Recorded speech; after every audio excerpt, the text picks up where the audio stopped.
हरिओम. तुकाराम गाथा. अभंग आहे. विषयी विसर पडला निशेष, अंगी ब्रह्मरस ठसावला. माझी मज झाली अनावर वाचा, छंद या नामाचा घेतला असे. लाभाची या सोसे पुढे चाले मन, धनाचा कुरपण लोभी जैसा. तुका म्हणे गंगा सागर संगमी, अवघ्या झाल्या उर्मी एकमय. संतश्रेष्ठ जगद्गुरू तुकारामबुवा महाराजांनी या अभंगामध्ये त्यांचा साधनकाळ आणि सिद्धकाळ याबद्दलची त्यांची अनुभूती सांगितली आहे. नामसंकीर्तन, नामसाधना, नामोपासना असे नाममहात्म्य यांनी या अभंगामध्ये अधोरेखित केले आहे. नामसाधना करून ते अध्यात्माच्या अंतिम टोकाला पोचले हे त्यांनी येथे विशद केले आहे. त्यांच्या या अभंगामधून प्रेरणा घेऊन आपण अध्यात्मामध्ये कोणते टोक साध्य करायचे आहे याचे अंजन घालून घेणाऱ्यांना हा अभंग अभ्यास करण्यासारखा आहे.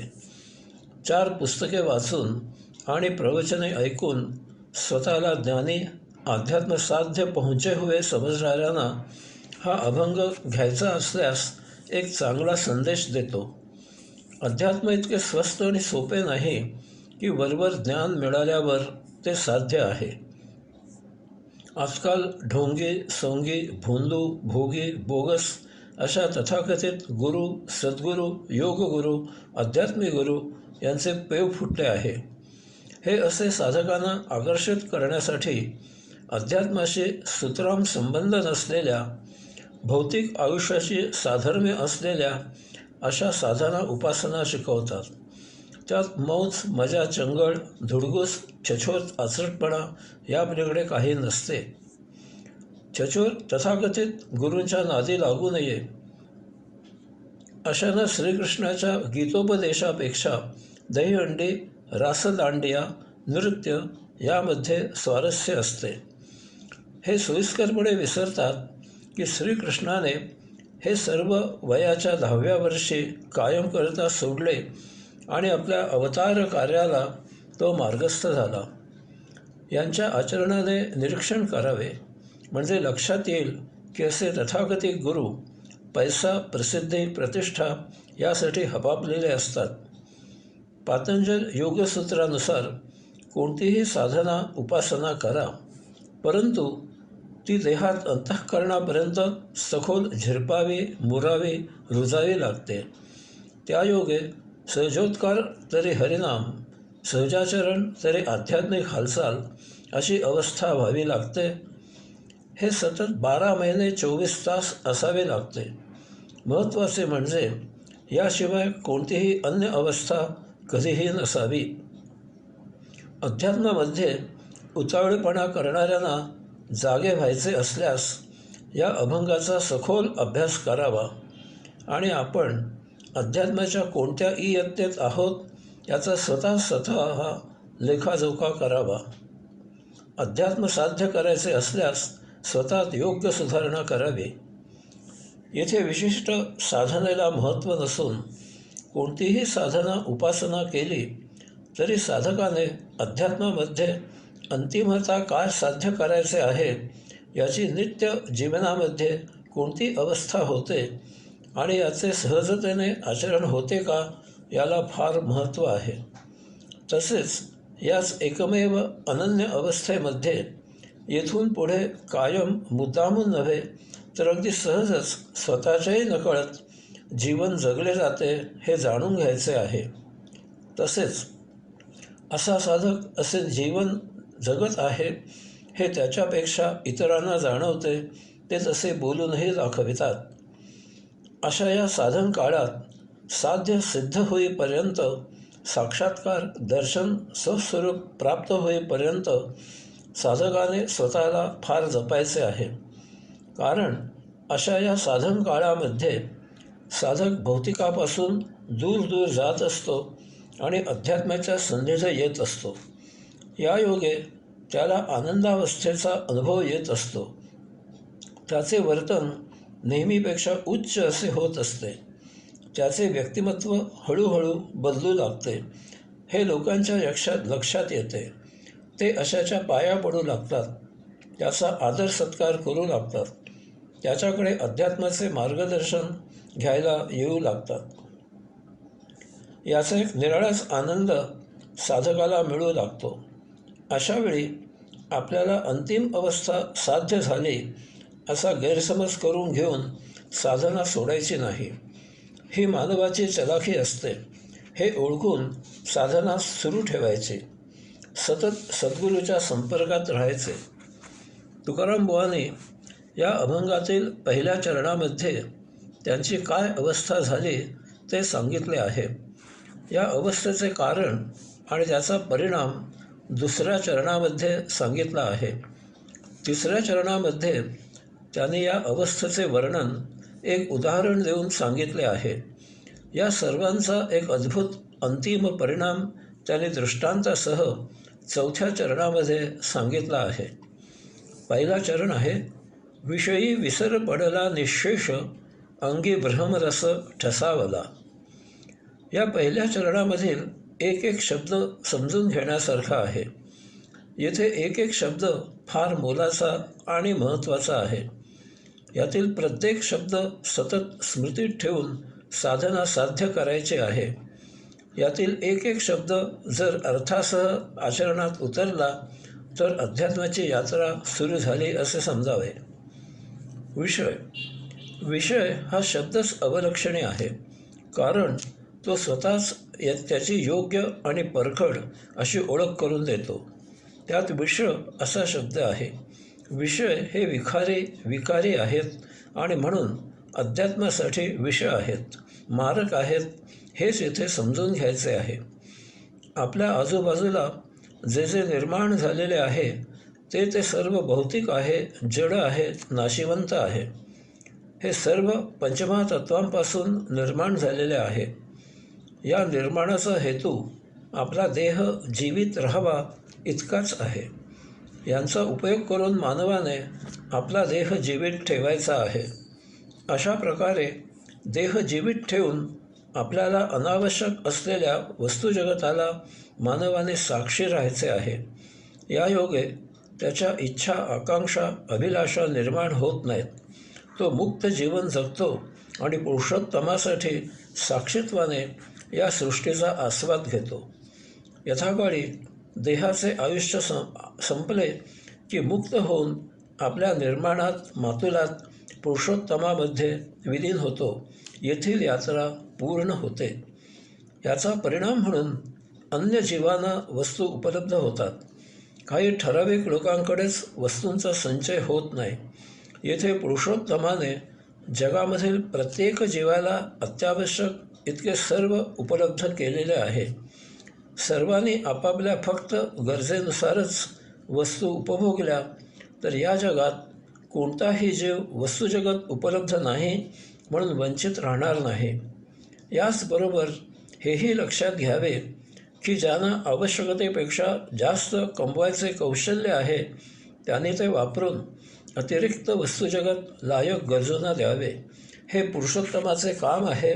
असा भक्त पुरुषोत्तमाला फार प्रिय आहे. पंचमहातत्वांचे जे गुण आहेत ते मानवाचे विषय आहेत. पृथ्वी, गंध, आप, रस, तेज, रूप, वायू, स्पर्श, आकाश, शब्द असे या पंचमहातत्वांचे शब्द, स्पर्श, रूप, रस, गंध हे गुण आहेत. या विषयांचा उपभोग घेऊन मानव देह जीवित ठेवतो.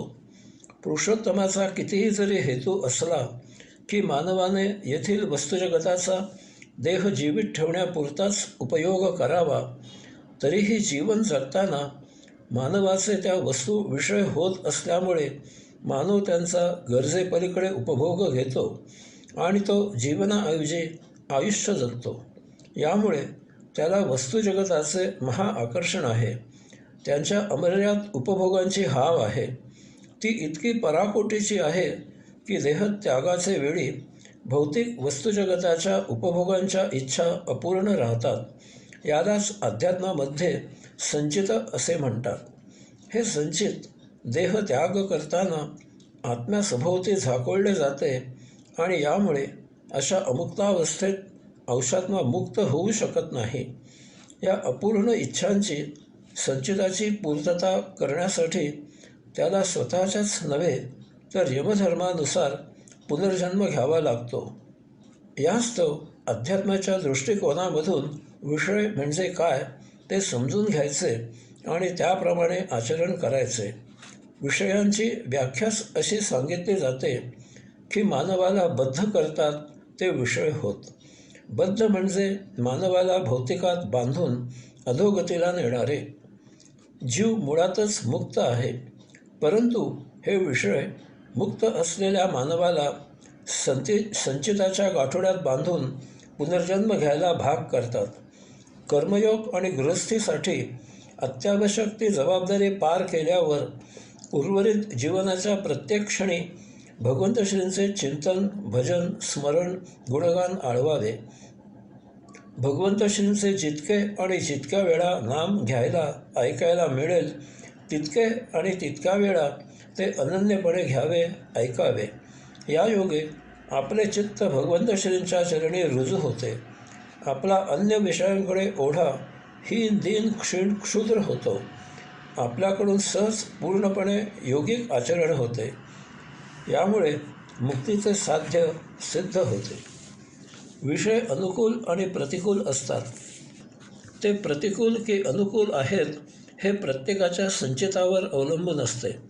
अर्थातच अनुकूल विषय उपभोगून संचित याच जन्मी याच देही संपते आणि असा मुक्ती प्राप्त करतो.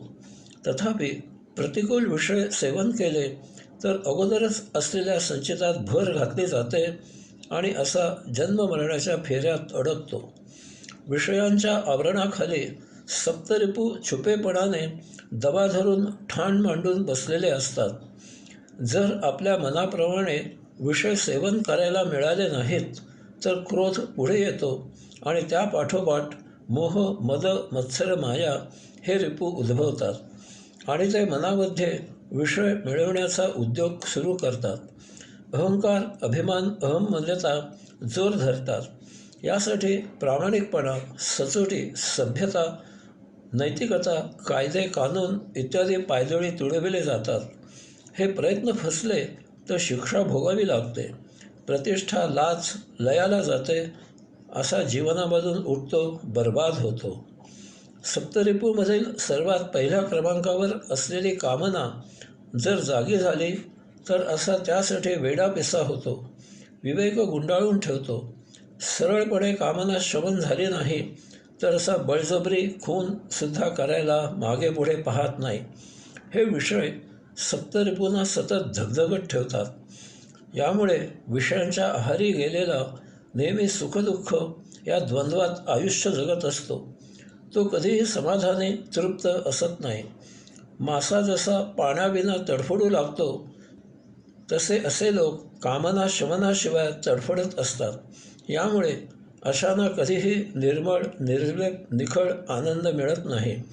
हे लोक कधीही मोकळ्या मनाने वावरत नाहीत. यामुळे यांच्या संपर्कात असलेल्यांना त्यांच्या असंतुष्टपणाच्या झळा तापदायक होतात.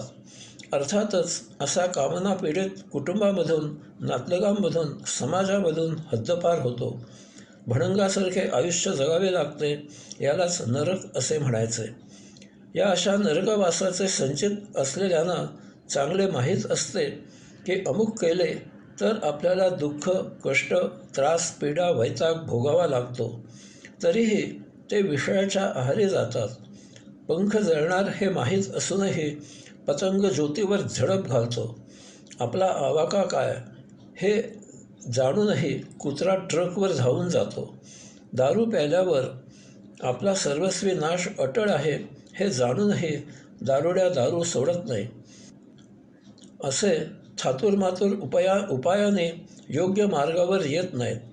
काही महाभाग असे असतात की ते अध्यात्म सत्संग करतात, परंतु आत कुठेतरी विषय वासना तग धरून असते. बाह्यभागी ती दिसत नाही, परंतु आतले विषय नृत्य करत असतात. संपूर्ण झोकून देऊन साधना उपासना होत नाही. यामुळे अशांकडून पुरुषोत्तमाचे अनन्य चिंतन होत नाही. बाह्यभागी दाढी मिशा जटा वाढविलेल्या, भगवे कपडे माळा घातलेल्या आणि असे असूनही त्यांची उपासना हा एक बेमालूम सोपस्कार ठरते. यासाठी या चरणामध्ये तुकाराम बुवांनी या पुढील जो शब्द सांगितला आहे तो फार मोलाचा आणि महत्त्वाचा आहे. विसर. तुकाराम बुवा सांगतात की विषयाचा विसर पडला पाहिजे. विषयांचा विसर झाला तर तो विसर विषयांचे बंधन तोडतो. आजूबाजूला अगदी निकट जरी विषय असला तरीही अशा साधकाचे तिकडे लक्षच नसते. पाहूनही त्याच्याकडे त्या विषयांची दखल घेतली जात नाही. आपण रस्त्याने जात असतो, आजूबाजूला अनेक जण ये जा करत असतात. कोणी समोर आला तर आपल्याकडून त्याच्याकडे पाहणे होते, परंतु पूर्ण त्रयस्थपणे आपण बाजूने पुढे निघून जातो. तो आपल्याला हाक मारतो, आपण थांबतो आणि प्रश्नार्थक चेहरा करतो. तो त्याची ओळख सांगतो. आपल्याला काही म्हणजे काहीही आठवत नाही, परंतु तो मात्र अगदी जवळीक साधून बोलत असतो. आपण अभिनय करत काहीतरी 4 शब्द बोलतो आणि तेथून सडकतो. नेमके असेच विसर झालेल्या विषयासंबंधी होते. यामुळे विषयासंबंधी नकारात्मक व्रत धारण करणे, त्याग करणे यापेक्षा विषय झालेला जास्त प्रभावी असतो. नकारात्मक व्रत धारण करणे, त्याग करणे यात आपल्या स्मृतीमध्ये तो विषय तसाच राहतो. एखाद्या गाफील क्षणी तो विषय उफाळून यायची शक्यता नाकारता येत नाही.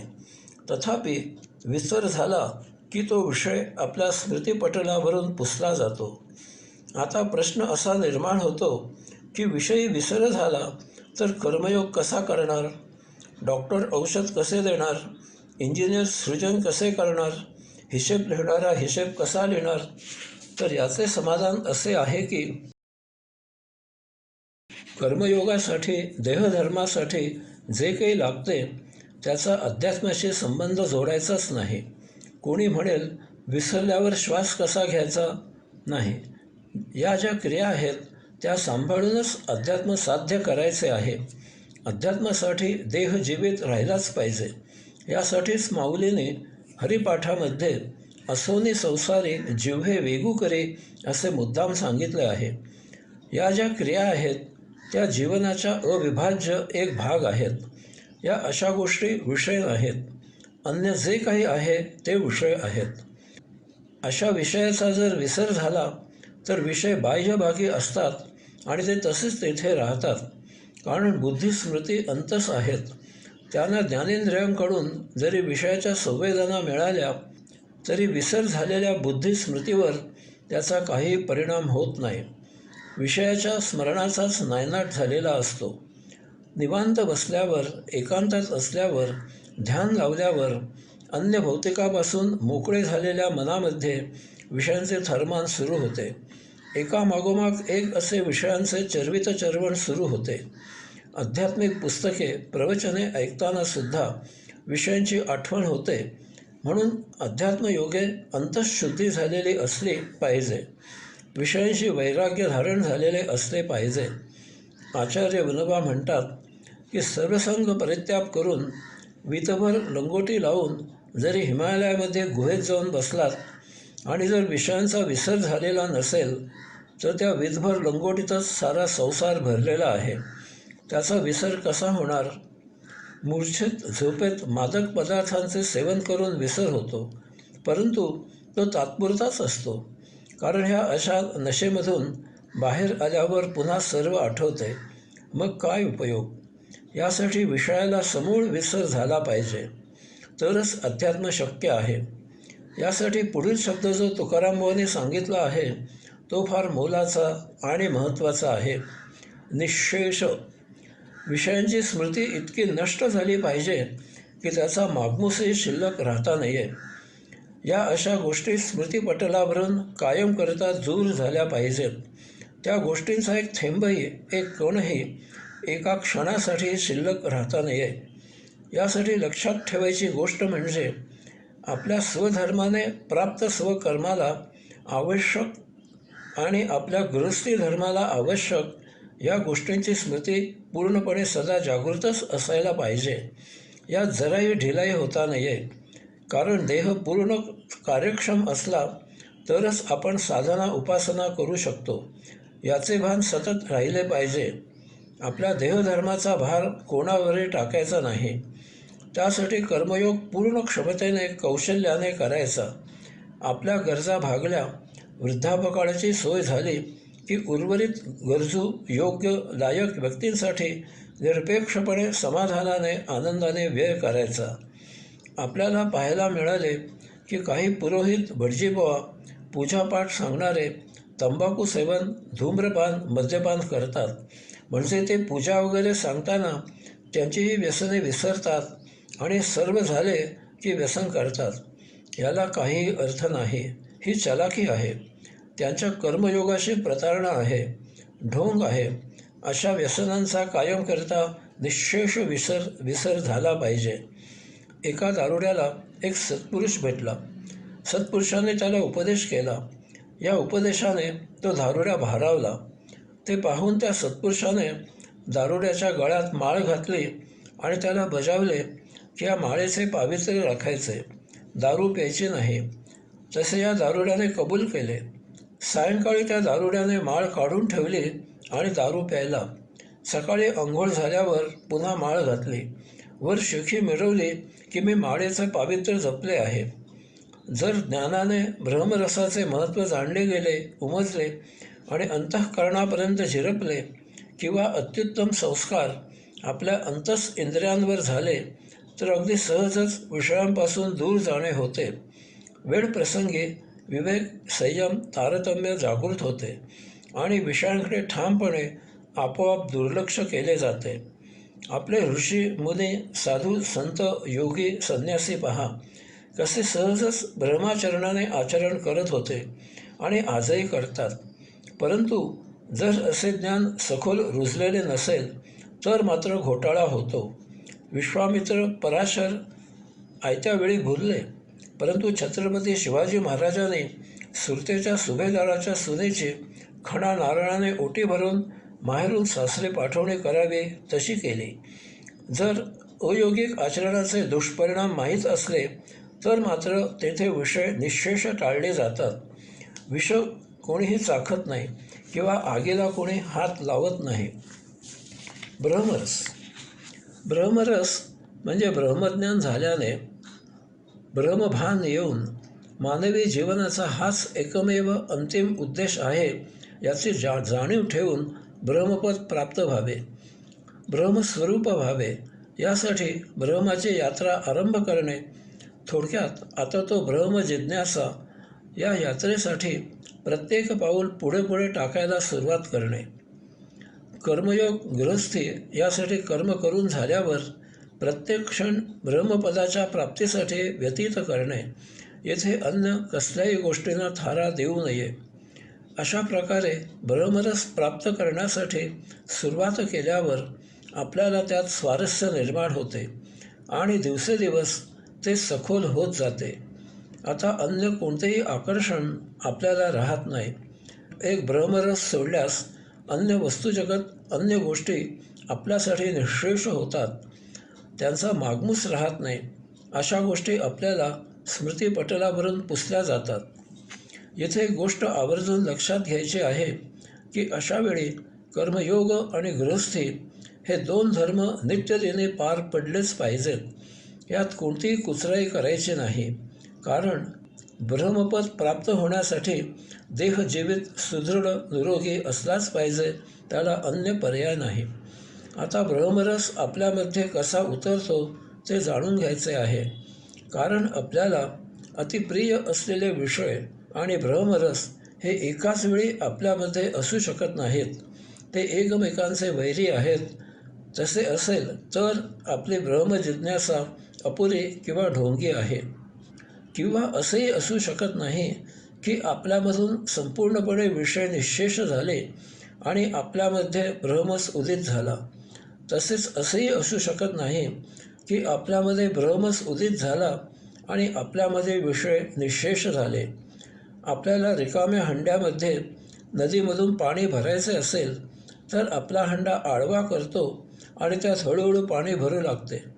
यावेळी बुडबुड बुडबुड असा आवाज येतो, कारण पाणी हंड्यामध्ये भरले जाऊ लागले की त्यामधील हवा बाहेर येऊ लागते. ज्यावेळी संपूर्ण हवा बाहेर येते त्यावेळी हंडा पाण्याने पूर्ण भरला जातो, किंवा जितकी हवा बाहेर येते तितकाच हंडा पाण्याने भरला जातो. म्हणजे अर्धा हंडा पाण्याने भरलेला असला तर अर्ध्या हंड्यात हवा असते. अशा प्रकारे जसजसे आपल्यामधील विषय निःशेष होऊ लागतात तसतसा आपल्यामध्ये ब्रह्मरस उदित होतो. कारण आपल्यामध्ये अनंत विषय ठाण मांडून मुक्काम करून असतात. आपण जसजसे या विषयांपासून दूर दूर जातो तसतसे आपल्याला ब्रह्मरसामध्ये आकर्षण वाटू लागते, किंवा आपल्यामध्ये जसजसा ब्रह्मरस पाझरू लागतो तसतसे आपल्यामधून विषय दूर दूर जाऊ लागतात. आपण आत्मयात्रा प्रगत करू लागतो. आपली अध्यात्मामध्ये गोडी वाढू लागते. हे असे होते. पातंजल योगसूत्रांच्या निरूपणात मी हे संपूर्णपणे विशद केले आहे. वृत्ती सारूप्य मित्रत्र. लहान मूल जर आपल्या कडेवरून खाली उतरत नसेल तर 4 खेळणी जमिनीवर ठेवा. ते त्या खेळण्यांकडे आकृष्ट होते आणि खाली उतरते. आपल्या चित्तवृत्तींचेही असेच आहे. आपल्या चित्तवृत्तींना जर आपण नित्यनियमित आत्मपरब्रह्माचे ज्ञान देत राहिलो, त्याला आध्यात्मिक आचरणाची जोड दिली, तर चित्तवृत्ती यामध्ये आपोआप रस घेऊ लागतात. कारण आत्माचरणामुळे आपण भौतिकाकडे पाठ फिरवलेली असते. यामुळे चित्ताला अन्य काही विशेष नसल्याने आलिया भोगासी असावे सादर या न्यायाने ते अध्यात्मामध्ये लक्ष घालू लागते. हळूहळू त्यातच रमते. अर्थातच आपण मात्र ठाम असले पाहिजे. विष एकदाच मरणाच्या यातना देते आणि प्राण घेऊन सोडविते, परंतु विषय दररोज मरणाच्या यातना देतात. पुढील विषयांची आखणी करतात आणि त्यांच्या शमनासाठी तडफडत दुःखात जीवित ठेवतात. हे सद्गुरूच्या सत्संगाने, अध्यात्माच्या परिशीलनाने, ज्ञानाने जाणून घ्यावे. त्याप्रमाणे आपले आचरणामध्ये योग्य सुधारणा करावी. अशा प्रकारे ज्यावेळी आपल्यामधील विषय निःशेष होतात त्यावेळी आपल्यामध्ये ब्रह्मरस पूर्णपणे उरतो. आता आपण कर्मयोग गृहस्थी सांभाळून उर्वरित संपूर्णपणे आत्मरसाच्या यात्रेला वाहून घेतो. तथापि जोपर्यंत अगदी किंचित मात्र जरी विषय शिल्लक असतील तोपर्यंत आपल्यामध्ये ब्रह्मरस उतरत नाही याचे भान जीवन जगताना सतत ठेवावे.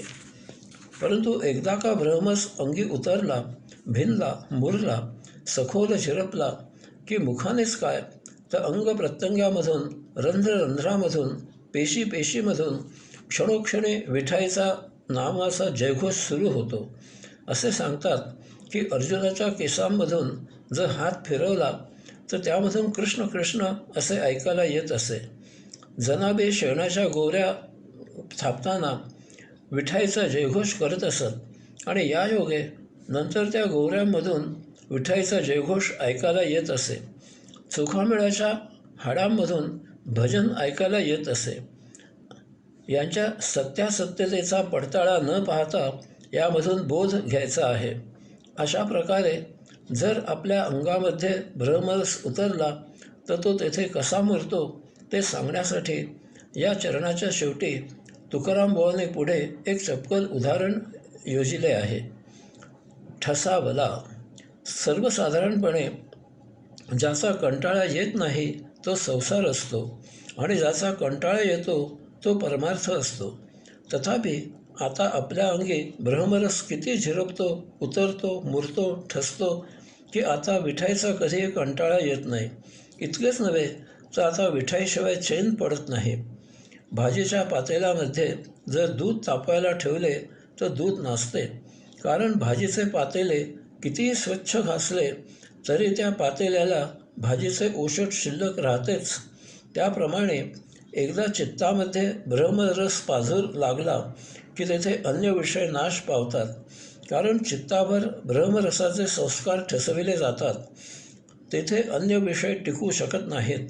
यथाकाळी हेच अशाला मुक्तीच्या यात्रेत मार्गस्थ करते. बहुतांश मंडळी पूजा पाठ पुरोहित बोलावून त्यांच्याकडून करवून घेतात. इकडे तो पुरोहित काय काय म्हणत असतो आणि तिकडे यजमान अन्य विषयांमध्ये रममाण झालेले असतात.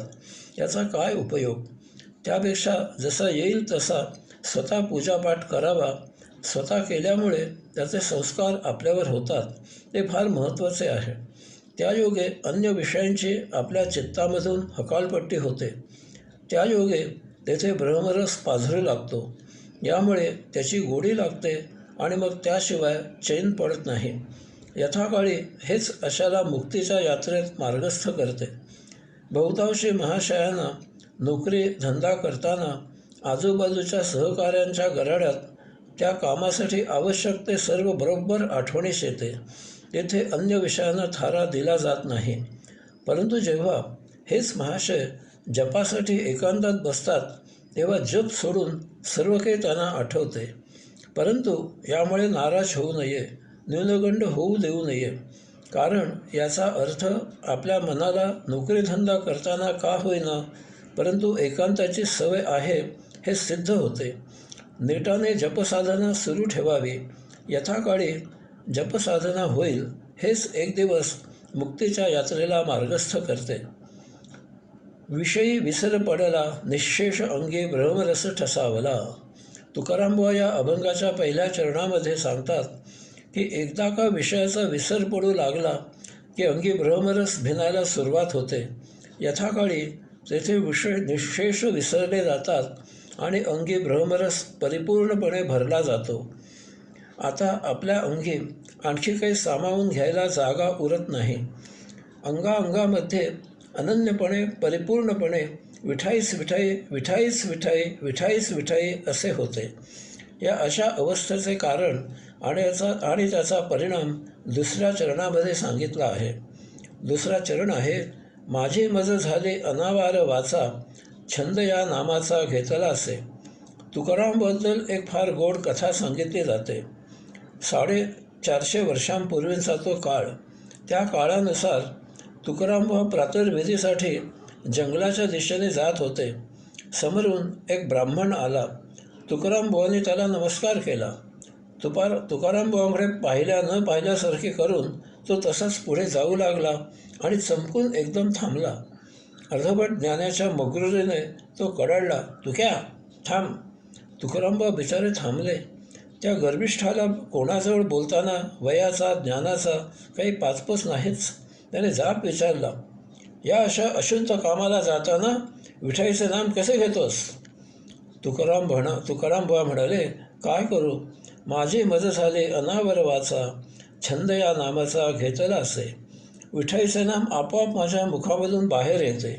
आता थोडा वेळ नामाला विश्रांती द्यावी असे मी कितीही जरी ठरवले तरी ते नाम माझ्यामधून आपोआप उद्घृत होते.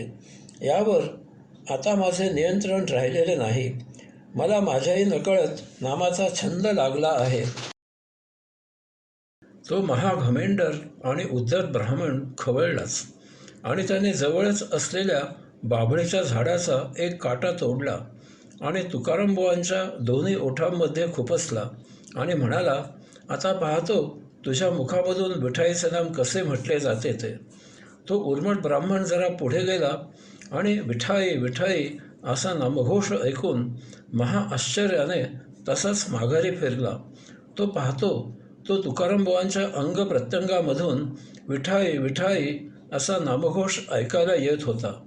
त्याने तुकारामबुवांचे पाय धरले. त्याचा सारा उद्धटपणा पार मावळला. चित्तावर विठाईच्या नामाचे संस्कार होतात. या योगे चित्ताईला विठाई हाच एकमेव विषय होतो आणि अन्य विषय चित्तामधून पुसले जातात.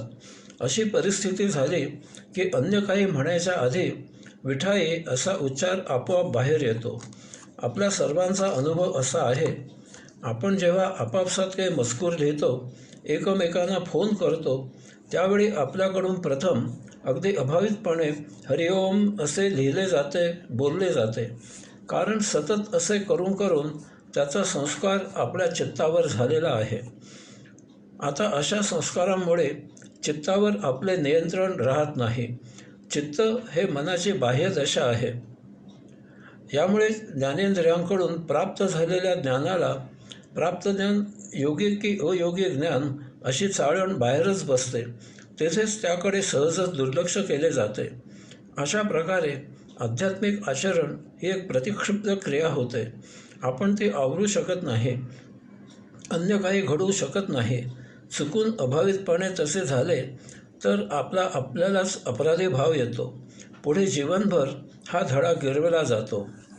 पुढला चरण आहे, लाभाचे या सोसे पुढे चाले मन, धनाचा कृपण लोभी जैसा.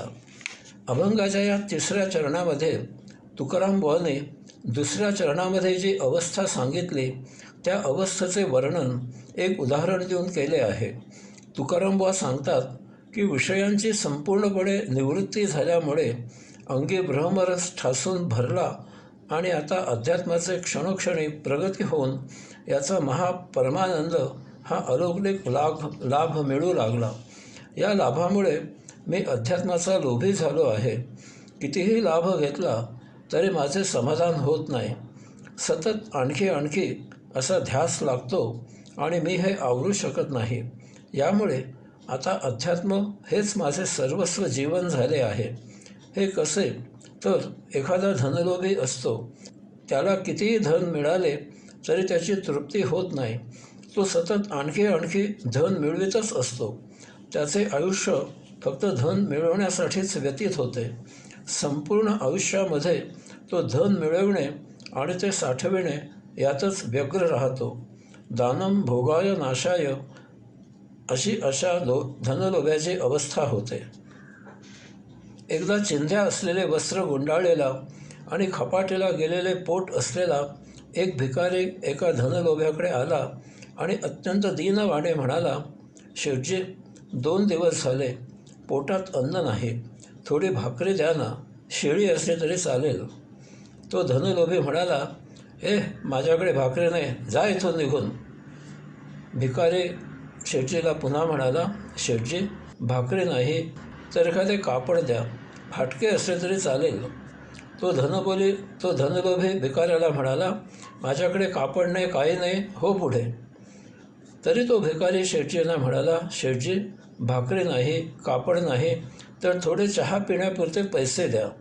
तो धनलोभी रागाने म्हणाला, माझ्याकडे पैसेही नाहीत, इथून चालायला लाग. त्यावर तो भिकारी म्हणाला, शेठजी, आपल्याकडे भाकरी नाही, कापड नाही, पैसेही नाहीत, मग येथे बसून काय करता? चला माझ्याबरोबर, आपण दोघेही भीक मागू. त्याबरोबर तो धनलोभी त्याच्या अंगावर धावून गेला. तेव्हा पळून जाता जाता त्या भिकाऱ्याने त्या धनलोभ्याला 4 शिव्या दिला. तेथे एक महाशय उभे होते. ते धनलोभ्याला म्हणाले, अहो, त्याने तुम्हाला शिव्या दिल्या. त्यावर तो धनलोभी म्हणाला, महाशय, तो माझ्याकडून काहीही घ्यायला आला होता, परंतु माझ्याकडून काही न घेता उलट त्यानेच मला 4 शिव्या दिल्या. हा दिला घेतल्याचा व्यवहार मला फायदेशीरच झाला. एकदा एका धनलोभ्याकडे त्याचा बालमित्र खूप वर्षांनी भेटायला आला. त्याने सांगितले, त्याला सुस्वभावी सुगरण पत्नी मिळाली आहे. एक अपत्य आहे. भाड्याच्या 2 खोल्यांमध्ये ते राहतात. कारकुनीची नोकरी करतो. खाऊन पिऊन सुखी आहे. याचकाला कधीही बिनमुख पाठवायची वेळ येत नाही. एकूण छान चालले आहे. त्यावर तो धनलोभी मित्राला म्हणाला, त्याच्याकडे भरपूर सोने पैसे आहेत, तो श्रीमंत आहे. असे म्हणून त्याने त्याच्या मित्राला आतल्या खोलीत नेले आणि सोन्याने भरलेले कपाट आणि नोटाने भरलेले कपाट मित्राला दाखविले. धनलोभ्याने मित्राला विचारले, कसे काय वाटले माझी श्रीमंती पाहून? त्यावर मित्र म्हणाला, आज मी तुझ्यासारखा श्रीमंत झालो. धनलोभ्याने प्रश्नार्थक चेहरा केला. त्यावर मित्र म्हणाला, तू जसे सोने पैसे नुसते डोळ्याने पाहूनच श्रीमंत होतोस, तसा मीही सोने पैसे पाहून आज श्रीमंत झालो. मग ते माझ्या मालकीचे नसले म्हणून काय फरक होतो? तुकारामबुवा सांगतात की माझी अवस्था एखाद्या धनलोभ्यासारखी झाली आहे. त्याच्यासारखा मीही सारखा नामाचा जप साधना उपासना करून त्याचा साठा करत असतो. कितीही साठा झाला तरी माझे समाधान कसे ते होत नाही. धनाचा साठा आणि नामाचा साठा यात मूलभूत फरक इतकाच आहे की धन दुसऱ्याला दिल्याने कमी होते, परंतु नाम दुसऱ्याला दिल्याने वृद्धिंगत होते. मी जसजसे नाम घेत आहे तसतसे माझ्यामधील विषय विसरले जाऊन त्यायोगे माझ्यामध्ये ब्रह्मरस पाझरू लागला. यथाकाळी माझ्यामधील सर्व विषय निश्शेष विसरले गेले आणि मी ब्रह्मरसाने न्हावून निघालो. तरीही माझ्याकडून नामघोष सुरूच आहे. त्या धनलोभ्याला जसे धन कितीही साठले तरी समाधान नाही, तसेच माझे झाले आहे. कितीही ब्रह्मरसाचा साठा झाला तरी माझी तृप्ती कशी ती होत नाही. याचा परिणाम म्हणून माझे मन त्या धनलोभ्याप्रमाणे ब्रह्मरसासाठी सतत पुढे पुढे होऊन नामजय घोषात सामील होऊन त्यात हिरिरीने सहभाग घेत आहे. तुकारामबुवा अशा मनाची अवस्था एका अभंगामध्ये करतात. गोविंद गोविंद मना लागलिया छंद, मग गोविंद ते काया, भेद नाही देवा तया. आनंदले मन प्रेमे पाझरती लोचन, तुका म्हणे आडी जेवी नुरेची वेगळी. विठाईजवळ कसलाही भेदभाव नाही. त्याच्या मनाला विठाईच्या नामाचा छंद लागला आहे. त्याची विठाईचा भक्त म्हणून एकमेव ओळख असते. अशाच्या मनामध्ये विठाईच्या नामसरसामुळे कायम आनंदाचे भरते आलेले असते. अशाच्या डोळ्यामध्ये आनंदाश्रू वाहत असतात. तुकारामबुवा सांगतात की कुंभारीण माशीने मातीच्या घरामध्ये जरी आडीला जन्म दिला असला तरी ती कुंभारीण माशीची आडी असते. ती त्या घरामध्ये यथाकाळी पंख फुटून मोठी होते आणि त्या घराचा त्याग करून कुंभारीण म्हणून या जगामध्ये उड्डाण करते. याचप्रमाणे अंगी भ्रमच साठल्यामुळे ठसल्यामुळे ज्याचे मन आनंदाने भरून आले आहे, त्याच्या डोळ्यामध्ये भ्रमरसामुळे आनंदाश्रू तरळत आहेत, तो औषात्मा यथाकाळी देहत्याग करून विठाईप्रत योगधामे यात्रेसाठी मार्गस्थ होतो. शेवटचा चरण आहे. तुका म्हणे गंगा सागर संगमी, अवघ्या झाल्या उर्मी एकमय. यामुळे पुढे काय होते ते तुकारामबुवा या अभंगाच्या शेवटच्या 4थ्या चरणामध्ये सांगतात. या सर्वाचा एक अद्भुत अंतिम परिणाम तुकारामबुवाने दृष्टांतासह या 4थ्या चरणामध्ये सांगितला आहे. तुकारामबुवा दृष्टांत देतात की गंगा नदी सागराला मिळाली की ती गंगा नदी ही तिची ओळख स्वतःसह सागरामध्ये विलीन करते. आता सागराला मिळालेली गंगा नदी कोणती ती त्या सागरामध्ये निराळे असे दाखविता येत नाही. आता गंगा नदी सागरामध्ये एकरूप एकजीव झाली. आता गंगा नदी सागरामध्ये विलीन झाली, मुरून गेली, झिरपून गेली. तिथे स्वतंत्र असे अस्तित्व आता शिल्लक राहिले नाही. गंगा सागर झाली. सागरापासून जन्माला आलेली गंगा उगमापासून अखंड वाहण्याचे प्राप्त जीवन जगत प्रभूचे कार्य करत अंतिमतः आपल्या मातुली दाखल झाली. तिची ही यात्रा परिपूर्ण संपन्न झाली. याचप्रमाणे अंगी भ्रमरस ठसावलेला विठाईचा भक्त विषयांचा संपूर्ण विसर होऊन त्यायोगे विठाईच्या नामजय घोषात तल्लीन झाला. आता अशा भक्ताला विठाईशिवाय अन्य विषय काहीही उरला नाही. यथाकाळी असा भक्त विठाईमध्ये एकरूप झाला. आता विठाई आणि असा भक्त एक रस झाले. असा भक्त आता विठाईमध्ये झिरपला, तिथेच मुरला, विठाईमध्ये विरघळून गेला. तुकारामबुवा सांगतात की गंगा नदी जशी सागरामध्ये एकरूप झाली, त्याचप्रमाणे असा विठाईचा भक्त यथाकाळी देहत्याग करून विठाईमध्ये झिरपून मुरून पूर्णपणे विरघळून गेला. आता अशा भक्ताचा त्या आत्मपरब्रह्मामध्ये औषात्मा कोणता ते निराळे ओळखणे अशक्य झाले. अवघा रंग एकची झाला, तुका झाला पांडुरंग. हरिओम.